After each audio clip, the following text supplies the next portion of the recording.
All the things that we receive from God come along in a package. That package is the Son of God. A wealthy man and his son both loved to collect rare works of art. They had everything in their collection, from Rembrandts to Van Gogh. And they would often sit together and admire the great works of art. When the Vietnam War broke out, however, the son went to war.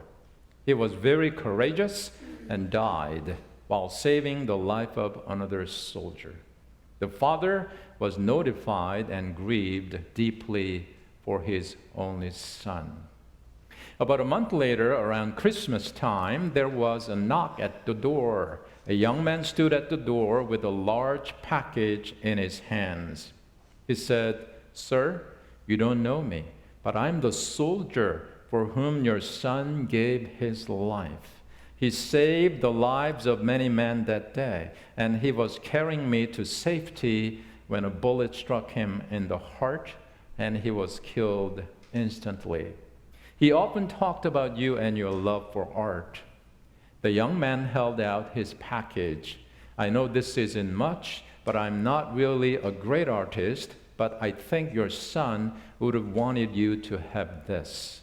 The father opened the package. It was a portrait of his son painted by the young man. He stared in awe at the way the soldier had captured the personality of his son. The father was drawn to the eyes, that his own eyes welled up with tears. He thanked the young man and offered to pay him for it.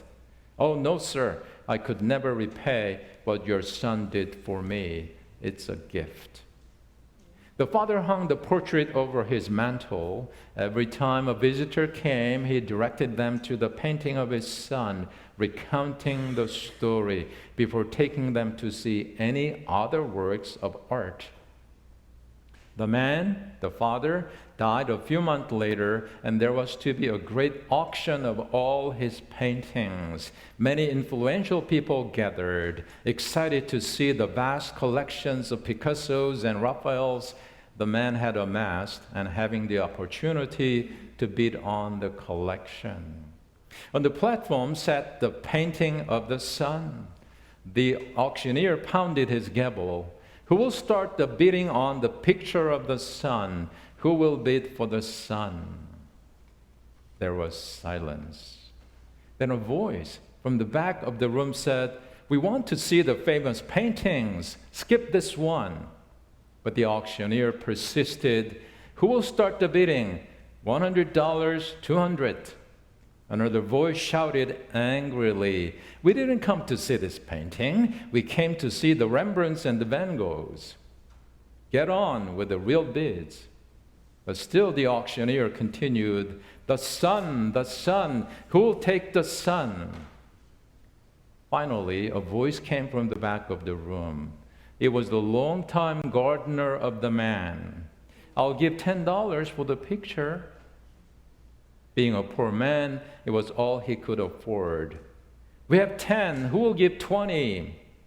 "Give it to him for 10. Let's see the masters." 10 is the bid. One someone bid 20. The crowd was becoming angry. They didn't want the picture of the son. They wanted the more worthy investments for their collections. The auctioneer pounded his gavel. "Going once, going twice, sold for 10. A man on the front row shouted, "Now, let's get on with the collection." The auctioneer laid down the gavel. "I'm sorry, the auction is over." "What about the paintings?" "I'm sorry. When I was called to the auction, I was told there was secret stipulation in the will. I was not allowed to reveal that stipulation until this time. Only the painting of the son would be auctioned. Whoever bought that painting would inherit the entire estate, including the valuable paintings. The man who took the son gets everything." God gave his son 2,000 years ago to die on a cross. Much like the auctioneer, his message is, The Son, who will take the Son? Because you see, whoever takes the Son gets everything. Isn't that a beautiful story?